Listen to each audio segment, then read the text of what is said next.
மத்தியிலே 16 ஆண்டு காலம் ஆட்சி அதிகாரத்தில் இருந்த ஒரே கட்சி திராவிட முன்னேற்ற கழகம் தான். 16 ஆண்டு காலத்துல 5 பிரைம் மினிஸ்டர், 5 பாரத பிரதமர்கள் நாட்டை ஆண்டிருக்கிறார். அதுல 5 பிரதமர் ஆண்ட போதும் திராவிட முன்னேற்ற கழகத்தைச் சேர்ந்த நாடாளுமன்றர்கள் அமைச்சராக இடம்பெற்றிருக்கின்றார்கள். அதாவது திரு VP சிங் அவர்கள் பாரத பிரதமராக இருந்த பொழுதும் சரி, திரு தேவகவுடா அவர்கள் பாரத பிரதமராக இருந்த பொழுதும் சரி, திரு IK குஜரால் அவர்கள் பாரத பிரதமராக இருந்த பொழுதும் சரி, திரு வாஜ்பாய் அவர்கள் பாரத பிரதமராக இருந்த பொழுதும், திரு மன்மோகன் சிங் அவர்கள் பாரத பிரதமராக இருந்த பொழுதும் திராவிட முன்னேற்ற கழக கட்சியைச் சேர்ந்த நாடாளுமன்றர்கள் அந்த அமைச்சரவையிலே மத்திய அமைச்சர்கள் இடம்பெற்றார். ஆக 16 ஆண்டு காலம் மத்தியிலே ஆட்சி அதிகாரத்தில் இடம்பெற்றிருந்த இந்த திராவிட முன்னேற்ற கழகம் ஏன் இந்த மீனவர் பிரச்சனையை தீர்க்கப்படவில்லை? ஏன் கச்சத்தீவை மீட்பதற்கு எந்த முயற்சியும் எடுக்கவில்லை?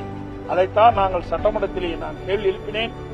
அதை பேசுவதற்கு, முழுமையாக பேசுவதற்கு சட்டப்பேரவையில் அனுமதிக்கவில்லை.